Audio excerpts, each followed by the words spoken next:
So let's get started with the Tempest, जो कि था शेक्सपियर का लास्ट प्ले यानी कि 37th play. Unlike most of his early plays, आपको यहाँ पे बहुत ज़्यादा ड्रामा और रिवेंज नहीं दिखेगा। इस प्ले में थोड़ी मेच्योरिटी और फॉरगिवनेस की जो फीलिंग है वो हमें देखने को मिलती है। ऑल्सो सुपर नेचुरल एलिमेंट्स जो है ना, उनसे भरा पड़ा है ये प्ले। सीधे एक्ट 1 सीन 1 से स्टार्ट करते हैं। सारे कैरेक्टर्स का इंट्रोडक्शन हम लोग इसे पढ़ते वक्त ही देख लेंगे। So let's get started with act 1 scene 1। The play opens with a shipwreck, यानी कि शिप डूबने वाली है ऐसा दिखाया जा रहा है। मतलब the passengers are distinguished personalities, यानी कि जो दूसरों से अलग, यानी कि थोड़े रॉयल फैमिली के मेंबर्स हैं, वो यहाँ पे पैसेंजर्स के फॉर्म में हैं। They include Alonso. ठीक है, एलोन्जो कौन है? किंग ऑफ नेपल्स है। यहाँ पे मैं आपको एक बात क्लियर कर दूं, जैसे जो किंगडम होती है ना वो बड़ी होती है ड्यूकडम से थोड़ी। ठीक है, तो जो एलोन्जो है ना उसकी किंगडम है नेपल्स। ठीक है, वो किंग है उस किंगडम का, और उसका भाई है सेबेस्टियन। और फिर बताया गया एंटोनियो के बारे में, जो कि अनसर्पिंग ड्यूक ऑफ मिलान है। अनसर्प मतलब कि किसी भी पोजीशन को ना रॉन्ग वे में हासिल कर लेना। तो एक्चुअली एंटोनियो ने भी वैसे ही किया था। उसके पीछे जो कहानी है वो हम देखेंगे। और ये क्या है? ड्यूक है, यानी कि इसकी ड्यूकडम है मिलान। ठीक है, जो एलोन्जो है उसका बेटा है फर्डिनेंड, जो कि क्या है? Crown Prince of Naples. You can write that. ठीक है, मतलब उसके फादर के बाद वही बनेगा नेपल्स का राजा।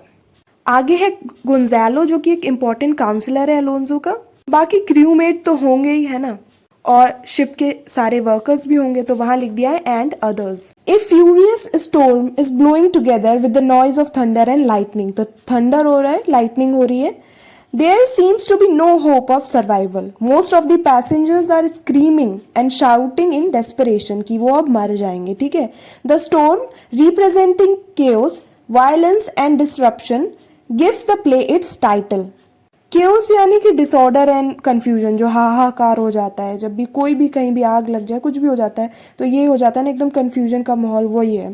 ठीक है, तो ये जो स्टॉर्म है, इवन दो ये सिर्फ जो है एक्ट 1 सीन 1 में ही प्रेजेंट है, लेकिन फिर भी ये जो टेम्पेस्ट है, टेम्पेस्ट मतलब कि स्टॉर्म, अ सिवियर स्टॉर्म, उसकी इंपॉर्टेंस ये है इस प्ले में कि इस टेम्पेस्ट की वजह से 12 साल बाद प्रोस्पेरो को ये चांस मिल पाया कि वो अपने जो भी एनिमीज हैं उनसे बदला ले पाए।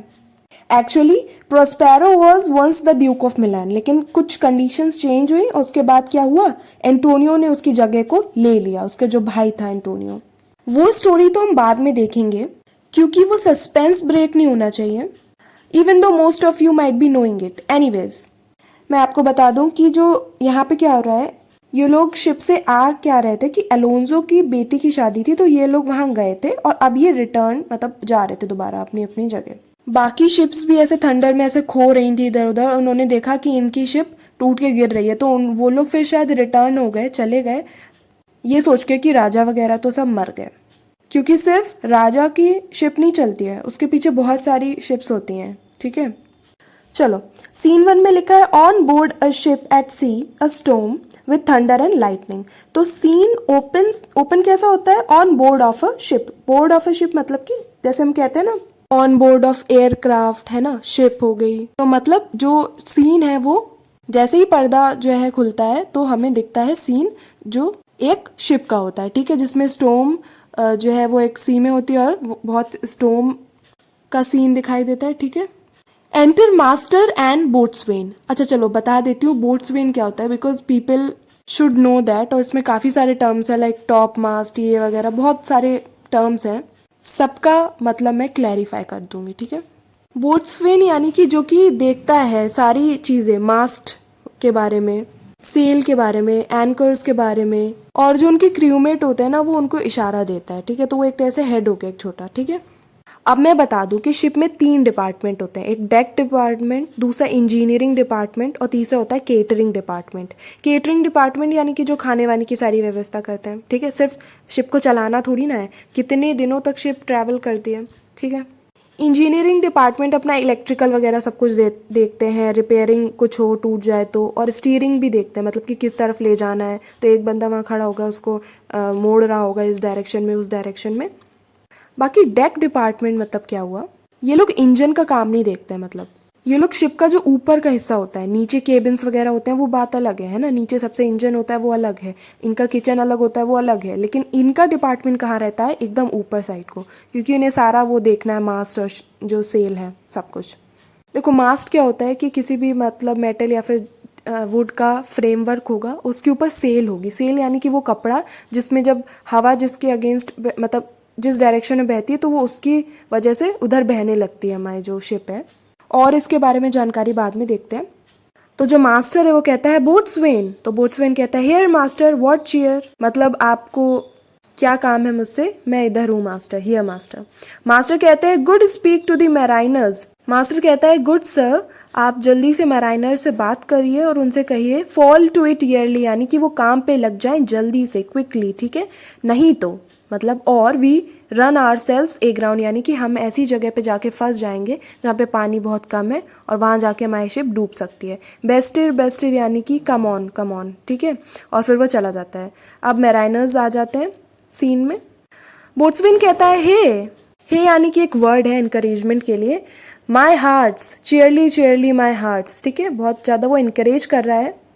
येर यानी कि quick quick take in the topsail, तो टॉप सेल यानी कि देखो जो फ्रेमवर्क मैंने आपको बताया वो ऊपर होता है नीचे होता है हर जगह होता है, तो वो लोअर मास्ट होती है अपर मास्ट होती है। अब वो जो कपड़ा है अगर नीचे बंधा होगा, जो नीचे बंधा होगा नीचे वाले मास्ट पे, वो लोअर सेल होगी, और अपर सेल या फिर टॉप सेल कौन सी होगी, वो कपड़ा जो सबसे ऊपर बंधा हुआ है, ठीक है। तो वो उसी से रिलेटेड एक कमांड देता है कि उसे ऑपरेट करो। Tend to the master's whistle, मतलब कि listen to master's whistle, master आपको क्या इंस्ट्रक्शंस दे रहे हैं वो देखो, और उसके बाद मैराइनर्स चले जाते हैं अपना काम करने लगते हैं। Blow till thou burst thy wind if room enough, boatswain मतलब कि ऐसे कहता है स्टोम से कि स्टोम तुम बहुत जितना भी बह पाओ, ठीक है, ब्लो करो, अगर तुम्हारे लिए रूम इनफ है, यानी कि तुम्हारे लिए यहाँ पे स्पेस इनफ है, तो तुम जितना चाहो उतना ब्लो कर सकते हो। ऑफ कोर्स यहाँ पे बात यह है कि ये एक सी और यहाँ पे बहुत जगह है एक स्टोम को और बड़ा होने के लिए, राइट। तो वो एक तरह से चैलेंज करता है, वो अपनी कैपेबिलिटीज पे बहुत भरोसा करता है कि I can handle this situation, ठीक है। तब क्या होता है, एलोन्जो, सेबेस्टियन, एंटोनियो, फर्डिनेंड और गोंजालो वगैरह और भी लोग आ जाते हैं। तो एलोन्जो किंग है, राइट। तो एलोन्जो कहता है गुड बोट्सवेन हैव केयर, मतलब सावधान रहो। Where's the master play the man, और मास्टर कहाँ है, और प्ले द मैन मतलब कि ब्रेव बनो, मैन का कैरेक्टर प्ले करो, बी ब्रेव, ठीक है। बोट्सवेन कहता है I pray now keep below, I pray you, अभी नीचे जाइए, आप अपनी केबिन में जाइए, ये सही टाइम नहीं है ऊपर आने का, मतलब डेक पे आने का सही टाइम नहीं है। Antonio where is the master boatswain, boatswain कहता है do you not hear him, क्या आपने उनको सुना नहीं, मास्टर के ऑर्डर्स को सुना नहीं। यू मार आर लेबर, यानी कि यू स्पॉइल आर लेबर, हमारी मेहनत को आप खराब कर रहे हो, हमें डिस्ट्रैक्ट कर रहे हो, इस वजह से हमारी शिप डूब सकती है। कीप योर केबिन्स यानी कि केबिन्स में जाइए। You do assist the storm, you are assisting the storm, you are helping the storm against us, और ऐसे हम मर जाएंगे। गोंजालो कहता है ने गुड बी पेशेंट, शांत रहो, ठीक है, उसको बहुत पोलाइटली गोंजालो कहता है। गोंजालो बहुत ही अच्छा आदमी है, ठीक है, मतलब वो इवन दो सर्व तो कर रहा है बुरे किंग को या फिर उनके जो भाई हैं वो भी वैसे ही हैं, बट गोंजालो अच्छा है, ठीक है। बोट्सवेन कहता है व्हेन द सी इज, मतलब कि गोंजालो कह रहा था कि शांत हो जाओ, काम रहो, तो बोट्सवेन कहता है मैं तभी शांत होऊंगा जब व्हेन द सी इज, मतलब जब सी शांत होगा, अदरवाइज मैं शांत नहीं रह सकता। Hence what cares these roarers for the name of king, तो कहता है कि ये जो रोअरर्स है यानी कि जो स्टोम है वो दहाड़ रहा है, राइट, तो क्या ये स्टोम जो है किंग की बात मानेगा, किंग के नेम के आगे झुकेगा, हाँ, तो नहीं सुनेगा ना, तो तुम लोग जाओ, ठीक है, हमें काम करने दो। To cabin silence trouble us not, Gonzalo good yet remember whom thou hast aboard, यानी कि गोंजालो कहता है ठीक है हम जा रहे हैं, लेकिन याद रखना तुम्हारी शिप पे कौन कौन लोग हैं और उनकी जान की कीमत क्या है। बोट्सवेन अब देखो क्या कहता है, none that I have I more love than myself, you are a counsellor. Okay, तो कहता है कि ठीक है जो भी यहाँ पे हैं उनमें से कोई भी एक ऐसा नहीं है जिसकी जान मेरे से ज़्यादा मुझे इंपॉर्टेंट लगती। मुझे खुद को बचाना है तो मैं शिप को बचा ही लूँगा, ठीक है ना। और यू आर ए काउंसलर, तुम तो काउंसलर हो, लोगों को बहुत काउंसलर कौन होता है? जो एडवाइस देता है, ऑर्डर देता है, राइट। तो if you can command these elements, element मतलब कि जो हमारे 5 एलिमेंट होते हैं उनमें से यहाँ पे विंड काफ़ी बड़ा रोल प्ले कर रही है, फायर भी लग चुकी है, ठीक है। तो फायर हो गया, वाटर हो गया ना। तो अगर तुम इन एलिमेंट्स को साइलेंट होने का कमांड दे सकते हो तो ठीक है। तो हम लोग शांत हो जा रहे हैं, है ना। And we will not hand the rope more, मतलब हम लोग कोई काम नहीं करेंगे। रोप वगैरह जो हम सेल को पकड़ रहे हैं, सेल वगैरह वो रोप से बंधी रहती है, वो हम कुछ नहीं करेंगे। यूज़ योर अथॉरिटी, अपनी अथॉरिटी का यूज़ करो, है ना, और इन्हें शांत करो। और अगर तुम ये नहीं कर सकते हो, give thanks you have lived so long, तो फिर तुम शुक्रिया अदा करो भगवान का कि तुम अभी तक जिंदा रह लिए, ठीक है। And make yourself ready in your cabin for the mischance of the hour, और अपने आप को रेडी करो कि कोई मिस फॉर्च्यून हो गया तो तुम मर सकते हो, अपने आप को मेंटली प्रिपेयर करो। तो अपने मराइनर्स जो उसके वर्कर्स होते हैं उनसे कहता है चीयरली गुड हार्ट्स, और फिर वो पीछे मुड़ के कहता है आउट ऑफ आवर वे ऐसे, मतलब किंग वगैरह से कहता है कि अरे जाओ, इतनी देर से मैं कह रहा हूँ, जा क्यों नहीं रहो। तो गोंजालो कहता है फिर I have great comfort from this fellow, मतलब कि I feel comforted by the presence of this man. क्यों? क्योंकि वो सोचता है, मी थिंग्स, उसके वो मतलब गोंजालो सोचता है कि जो ये बोट्सवैन है उसके भाग्य में डूब कर मरना लिखा नहीं है, ठीक है। और अगर वो नहीं डूबेगा तो क्या होगा? ये लोग भी नहीं डूबेंगे। His complexion is perfect gallows, यानी कि जो उनका अपीयरेंस है, जैसा वो दिख रहे हैं बोट्सवैन, उसके हिसाब से गोंजालो को लगता है कि वो गैलोज, यानी कि गैलोज में जो वो जगह जहाँ पे हैंग करके मारा जाता है लोगों को, वैसे वो मरेगा, मतलब वो फांसी उसको होगी तब वो मरेगा। अब फांसी की बात कैसे आ गई? क्योंकि वो इस तरीके से, इतनी बुरी तरीके से किंग से बात कर रहा है और उनके लोगों से बात कर रहा है, इसलिए बच गया वो। तो फिर भी वो पहुंचेगा जब अपनी कंट्री, तो वहाँ उसे मार तो दिया ही जाएगा, ठीक है। और अगर वो इस तरीके से मरता है, दैट मीन्स ये सारे लोग सेफ रहेंगे और शिप wreck नहीं होगा, right. Stand fast good fate, यानी कि अब गोंजालो कहता है भगवान से, या फिर अपनी जो फेट है, अपना भाग्य है, उससे कहता है टू हिज हैंगिंग, मतलब कि प्लीज इसकी जो डेस्टिनी है वो ऐसे ही रखना कि ये डूब के ना मरे। Make the rope of his destiny our cable for our own doth little advantage, मतलब कि जो इसकी मौत है, रोप ऑफ डेस्टिनी है, मतलब अगर वो ऐसे मरेगा तो वो हमारे लिए क्या है? As a cable, as a help होगा। इस ऐसे आप ये कह सकते हो, if he dies hanging the rope with which he will be hanged would help us to survive the storm. एक तरह से ये लाइन आप वहां पे लिख सकते हो, if he be not born to be hanged our case is miserable, और अगर वो हैंग होके मरना उसके में नहीं लिखा है उसके भाग में, तो फिर हमारा केस तो बहुत ही मुश्किल हो जाएगा। इसीलिए वो फेट से कहता है कि O fate do not change the mode of his death and do let him die by hanging. तो ये चीज नीचे लिखी हुई है। अब बोट्सवैन दोबारा आ जाता है, यानी कि सीन में दिखाया जाता है कि वो अभी भी ऊपर साइड को है और कह रहा है डाउन विद द टॉप मास्ट, तो टॉप मास्ट को नीचे कर दो, ठीक है। अभी मैंने आपको मास्ट, सेल सभी का मतलब बता दिया। येर यानी कि क्विकली, लोअर लोअर, उसको नीचे करो, डाउन करो। Bring her to try with main course, तो फिर वो सेल्स को एडजस्ट करने को कहता है और फिर उसे तब तक आवाज आती है किसी की रोने की, ठीक है। कोई भी हमें ये नहीं पता कि कौन रोता है, किसी की आवाज आती है, ठीक है।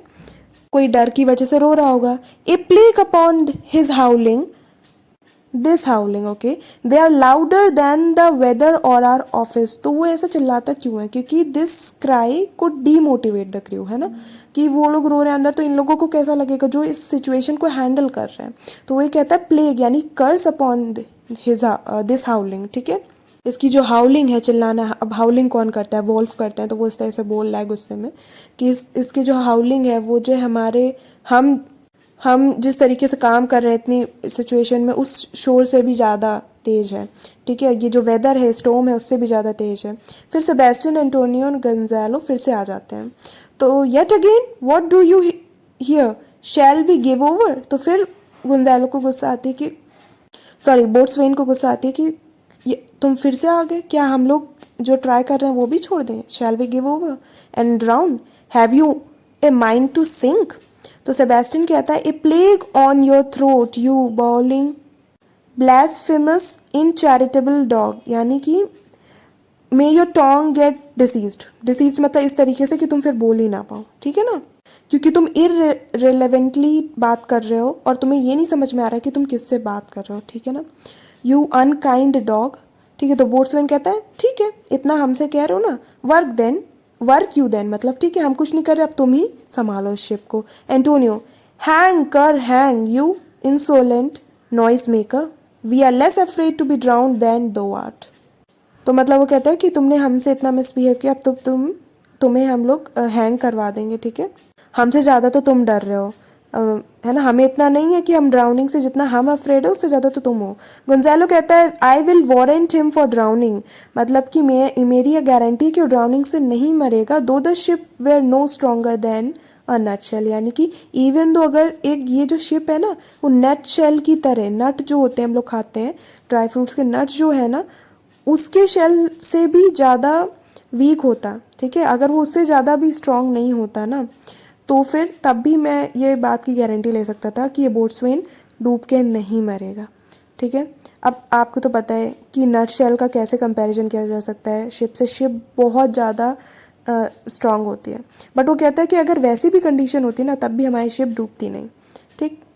तो यहाँ पे हमें क्या दिया जा रहा है, एक आइडिया दिया जा रहा है कि ये सब लोग शायद जिंदा रहें, ठीक है ना, इनडायरेक्टली हमें बताने की कोशिश की जा रही है या हिंट दिया जा रहा है। बोट्सवेन कहता है lay her a hold set her two courses off to sea again lay her of, मतलब वो कहता है कि इसे दूर रखो, स्टीयरिंग को घुमा के उस तरफ ले जाओ, दूर रखो, हमें ऑफ टू सी अगेन यानी कि हमें सी से के तरफ जाना है, ठीक है ना, हमें उस कोस्ट की तरफ नहीं जाना है जहाँ पे एकदम पानी कम है और जहाँ जाके हम डूब सकते हैं, हमें उससे दूर ही जाना है, ठीक है। अब मराइनस पूरे भीग चुके होते हैं, ठीक है, और मराइनस कहते हैं all lost to prayers all lost, यानी कि वो सारे लोग होप खो देते हैं और कहते हैं कि सब कुछ डैमेज हो चुका है। बोट्समैन कहता है what must our mouths be cold, cold कैसे, क्योंकि जो है मरने के बाद वैसे भी इंसान कोल्ड हो जाता है बॉडी, और वो कोल्ड ऐसा कि अंदर पानी भर जाएगा, वो पूरा सिंक हो जाएंगे, ठीक है ना।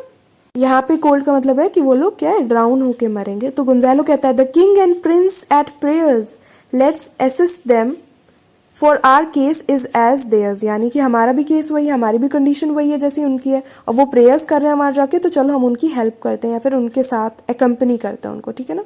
सेबेस्टियन कहता है I am out of patience, ठीक है, बहुत ज़्यादा वो घबराया हुआ होता है। अब एंटोनियो क्या कहता है we are merely cheated of our lives by drunkards, drunkards कौन होते हैं, जो पर्सन जो कि ज़्यादातर मतलब ड्रिंक करके रहता है, मतलब नॉर्मली भी हर समय ड्रंक रहता है, ठीक है, तो वो कहता है कि हमारे साथ चीटिंग हुई है। तो वो क्या करता है, एक्चुअली क्या कर रहा होता है, वो ब्लेम कर रहा होता है क्रू को कि ये उनकी मिस्टेक है, because of them they are dying, क्योंकि वो शायद उतने एफिशिएंट नहीं थे उनके वर्क्स में। बट हम जानते इवन दो क्या है कि बात क्या रियलिटी में कि सभी ने अपना लेवल बेस्ट ट्राई किया है लेकिन वो नहीं बचा पा रहे हैं। आगे एंटोनियो कहता है दिस वाइड चैप्ड रास्कल, यानी कि ये वाइड, जिसका मुंह इतना वाइड है, ये माउथ है ना, उस रैस्कल की वो बात करता है। वुड दो माइटेस्ट लाई ड्राउनिंग, यानी कि तुम तो अब डूब के ही मरोगे। और वाइड क्यों माउथ को से कह रहा है, क्योंकि वो इतनी देर से चिल्ला रहा था ना, अपने गला फाड़ फाड़ के, मुंह ज़्यादा खोल खोल के, तो उसने वैसा उसने रेफरेंस दिया है। द वॉशिंग ऑफ 10 टाइट्स, तो तुम मरोगे तो हो ही, यू विल डाई ड्राउनिंग, और क्या होगा तुम्हारे ऊपर 10 बार जो है टाइट्स एकदम तुम्हारी बॉडी को आके लगेंगे, और तुम जो तुम्हारी डेड बॉडी इस तरीके से एक तरह से अच्छी हालत में नहीं होगी, ठीक है। अब गुंजालो फिर से कहता है he will be hanged yet though even drop of water swear against it. तो यहाँ पे भी हमें एक साइन दिया जा रहा है कि शायद ये लोग ना मरे, मतलब यहाँ हो क्या रहा है, स्टिल गोंजालो बिलीव्स कि जो उसने अर्लियर स्टेटमेंट दिया था उस पर कि he will not die, he will die by hanging, ऐसे नहीं मरेगा वो। वो कहता है इवन दो सारी जो एक एक ड्रॉप यहाँ पे जो ओशन में है ना, ये तो एग्जैचुरेशन है, इवन दो एक एक ड्रॉप यहाँ पे जो है सी की वो ये बात बता रही है, मतलब इस तरह से वो बता रहा है कि इतनी ज़्यादा सिवियर कंडीशन है कि हर एक ड्रॉप यहाँ पे जो पानी की वो कह सकती है, स्वेयर कर सकती है, कसम खा सकती है कि नहीं तुम सारे लोग मरोगे, लेकिन फिर भी मुझे लगता है कि ये नहीं मरेगा इस तरीके से। And even though all these water drops gape at widest to glut him, मतलब वाइड माउथ के साथ ये जो है टाइड उसको स्वेलो करने की कोशिश में है, राइट, है ना। इस तरीके से इतनी तेज तेज जो है टाइड्स आ रही हैं। A confused noise within mercy on us, we split farewell my wife and children. कोई कई लोग कह रहे हैं कि मेरी wife, farewell bye, my children bye, farewell brother, we split, यानी कि बोट इज ड्राउनिंग, और वो ब्रेक होके टूट रही है हर जगह से, ठीक है ना। एंटोनियो कहता है let's all sink with the king. Sebastian कहता है let's take leave of him, last बार उनसे जाके लीव ले हम लोग, और वो दोनों अंदर चले जाते हैं केबिन में, ठीक है। गोंजालो क्या कहता है, now would I give 1,000 furlongs of sea. Furlongs क्या होती है, यूनिट होती है, जैसे किलोमीटर, मीटर, वैसे फर्लॉन्ग्स है, ठीक है। तो कहता है इस कंडीशन में मैं 1,000 ऑफ फर्लॉन्ग्स ऑफ सी दे सकता हूँ, इतना ज़्यादा एरिया ऑफ सी दे सकता हूँ, जस्ट 1 एकड़ ऑफ बैरन लैंड के लिए, मतलब ऐसी लैंड जहाँ कुछ भी नहीं उगता हो, वहाँ पे लॉन्ग हीथ ब्राउन फर्स यानी कि वाइल्ड प्लांट्स हो, सारी झाड़ झंकाड़ी हो, ठीक है, स्पाइनी श्रब्स हो, एकदम ब्राउन हो, वहाँ पे हरियाली का नाम ही ना हो, ठीक है। The wills above be done, मतलब कि भगवान की जो इच्छा है वो हो जाए, कोई बात नहीं। I would fain die a dry head death, यानी कि मैं बहुत ही खुशी के साथ, ग्लैडली मैं जो है एक ड्राई डेथ मरना चाहूँगा। भगवान चाहते हैं कि आज मैं मरूं तो मैं मरूं, लेकिन मुझे ना सी के बॉटम में जाके नहीं मरना है कि मैं डूबता जा रहा हूँ मरूं, मैं जो है ड्राई जगह पे मरना चाहता हूँ। हम सभी मरेंगे तो, पर मुझे बस क्या करना है, मुझे डूब के नहीं मरना है, मुझे ड्राई डेथ चाहिए, ठीक है। अब ये टेम्पेस्ट की बात यहीं खत्म हो जाती है, मतलब ये स्टॉर्म आगे कुछ नहीं होता है, ठीक है। तो यहाँ से 2 क्वेश्चन बनते हैं इस सीन से, मतलब जो वैसे टिपिकल से हैं, कि इंपॉर्टेंस ऑफ सीन 1 क्या है पूरे प्ले में, और सेकेंड है कि इसका नाम टेम्पेस्ट क्यों रखा गया, क्योंकि ये टेम्पेस्ट नहीं होता तो ये कैरेक्टर्स इस जगह, इस आइलैंड में आते ही नहीं। अभी हम देखेंगे वो आइलैंड में आते हैं, ठीक है, बच जाते हैं सब लोग, और फिर प्रोस्पेरो अपना बदला नहीं ले पाता, सारी चीजें जो है वो हो ही नहीं पाती। तो स्टार्टिंग ही टेम्पेस्ट की वजह से हुई है, मतलब कि एक नई कहानी जो 12 साल पहले एक तरह से एंड हो गई थी, वो अब यहाँ पे रीस्टार्ट हो रही है, तो वो टेम्पेस्ट की इंपॉर्टेंस है। I request you all to study this as a sequence of conversation, ठीक है ना, जो इन सारे लोगों के बीच में हो रही है, एज अ कहानी देखो उसको, और ठीक है, और उस चीज़ को याद रखो कि इसके बाद इसने क्या कहा था और क्या क्या हुआ था पर्टिकुलरली सीन 1 में। सीन 2 में और लोगों का इंट्रोडक्शन होगा। I hope you understood everything. Thanks for watching till the end. And in the description I will update every important thing, ठीक है, from time to time.